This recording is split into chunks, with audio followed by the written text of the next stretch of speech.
What's up, good day sa inyo mga kabero. So ito naman yung lingkod is nagbabalik para manira ng e-bike. Let's go! Kung hindi ka pa dito sa channel ko, huwag mo kalimutan mag-like and subscribe. Baka naman. Sabi bago naman tayo sisirain dito. Actually hindi nga ito bago eh. Pangatlong transaction na namin ito nila madam. So nung una sa Green Hills, pangalawa dito, pangatlong ulit dito. So hindi ko lang siya nakapag-backread nung una kasi akala ko bagong customer ko. Ayan. Nadinig ko na yata yan.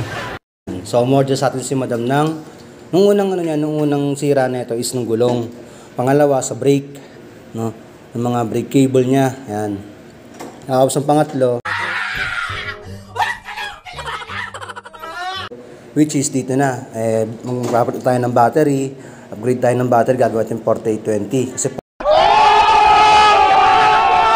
4812 lang to. At the same time, mag-upgrade tayo ng charger. Pagkatapos is, lagyan natin siya ng external light. No? 15 wow! lead ito. Ganito dapat nung nilalagay, hindi yung 6 lead. Kasi the last time, may kinabit tayong ganito, 6 lead lang, no?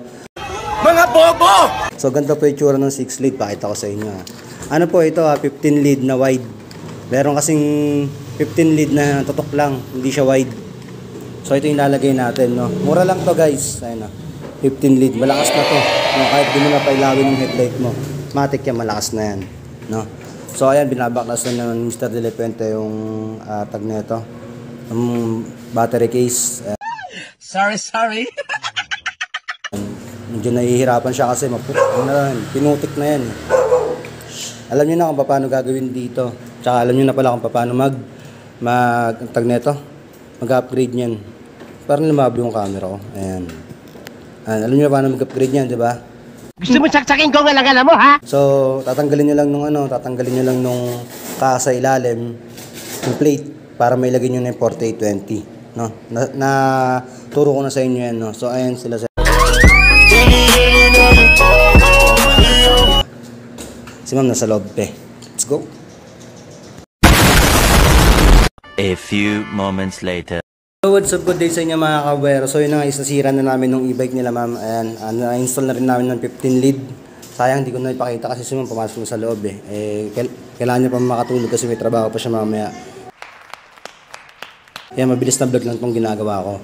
So nakapag-upgrade na kami ng 4820. Then nakapaglagay kami ng external. Yun lang naman usually ginawa namin, no. Madali lang nung ginawa. So malabo. Ayun. So ayun si ma'am, yan. Shoutout sa kanya. Okay na yung e-bike niya, no. Napasok na rin niya kasi yung susi.